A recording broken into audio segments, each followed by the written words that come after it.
Welcome to Rapid Recap, your source for the latest news in esports and gaming. We've got all the topics that you need to hear about, and we're going to break it down in under 3 minutes. Let's jump right in. First off, in the Valorant world, we've got 2 weeks remaining in VCT EMEA and Americas Stage 2, so let's check in where the teams stand on the road to the playoffs.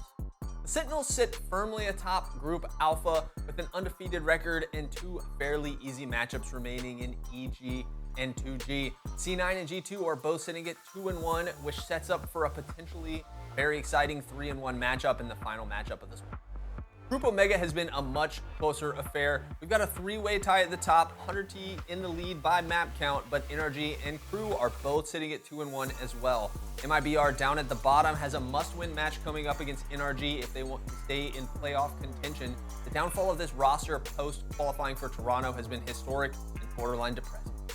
I'm not afraid to admit it, things have been kind of resident sleeper throughout the group stage in EMEA. In Group Alpha, we've got Heretics continuing their EWC run. They're 3-0 right now, and BBL kind of low, 1-2, but I'm expecting a resurgence from this team in the final 2 matches. They should definitely be the number 2 team in this group.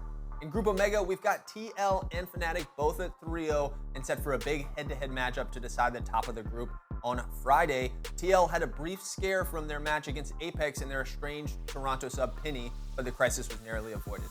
GenG has announced the addition of Lakia back to their team. That's 4 members of the Shanghai roster reunited once again.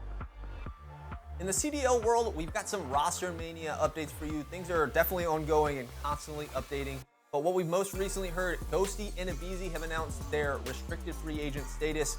And we're also seeing some big potential moves being rumored around the Gentlemates. They're looking to make a big push and become a dominant force in the league next season.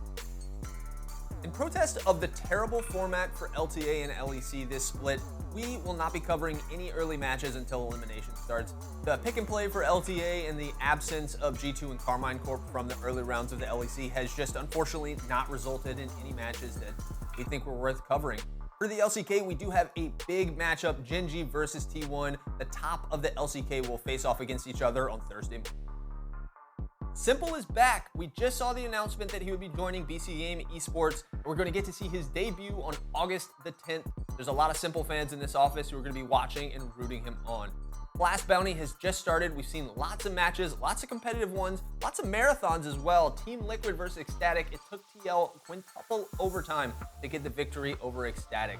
We've also got an announcement from Blast that the Mongols will not be attending Blast Open London due to visa issues, and TL will be stepping in for them. This could be a big final opportunity for TL to secure some VRS points. That's going to do it for Rapid Recap. Until next time, thanks for watching.